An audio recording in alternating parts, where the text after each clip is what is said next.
I'm a free speech fundamentalist, I guess. I guess I'm a fundamentalist. But that means I know the difference between free speech and a call to imminent lawless action. So my question then, does Islam cross that line?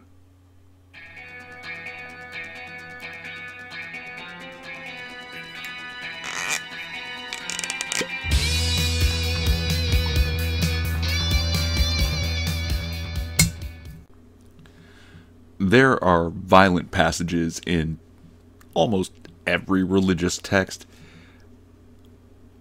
but it seems that Islam has built into it, at least we're all given to understand Islam has built into it, the concept of death penalty for apostasy, for leaving the religion.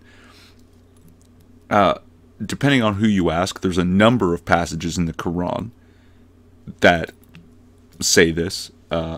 For example, this one, Quran 489. Let's jump to the good part. Take not to yourselves friends of them until they emigrate in the way of God. That sounds like convert to Islam. Then, if they turn their backs, take them and slay them wherever you find them. Depending on which translation of the Quran you have, like my Penguin Classics Quran, it doesn't read like that. It really doesn't. So, I don't know. I can't tell from this particular passage. So, if it's not explicitly in the Quran, where are we getting this idea that apostasy is punishable by death? Did we just make it up because we're Islamophobic?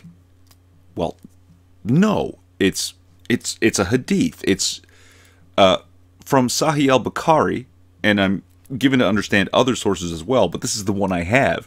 Sahih al-Bukhari is one of the 6 major hadith collections of Sunni Islam, and among the most trusted of all hadith collections.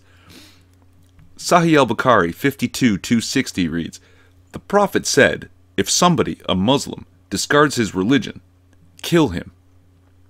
Now this is far more damning. There's no questioning what this, like, how to interpret this.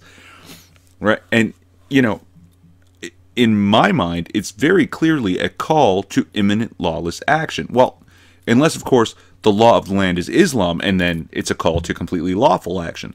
But say somewhere like Canada or the United States, or basically any Western country, fairly certain this hadith constitutes a crime. So just how seriously is this hadith taken? Well, atheists living in 13 countries risk being condemned to death just for their beliefs or non-beliefs. All 13 countries identified by the study are Muslim majority. With the exception of Pakistan, those countries all allow for capital punishment against apostasy, i.e., and I love the way this is phrased, the renunciation of a particular religion. Pakistan, meanwhile, imposes the death penalty for blasphemy, which can obviously include disbelief in God. Now, these Muslim majority countries, these Islamic countries, practice this Islamic law. This comes from Islam. I'm not an expert in Islam or law, but this strikes me as so ridiculously possible that Islam is actually illegal.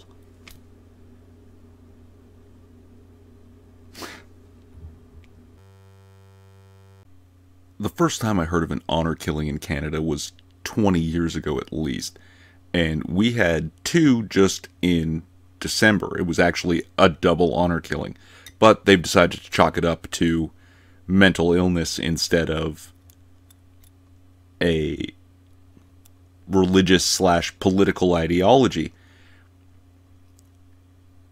And I'm fairly certain they only happened because we allowed this religious/political ideology that may or may not be actually a crime to thrive. But this is Canada, so it's more likely that I'm committing some kind of hate crime than the hateful ideology is actually a hate crime. So, you know, whatever. Relevant links to shit I said in the description? Maybe. I'm Irving Twin. Like, subscribe, or don't. It's a free country. At least it used to be.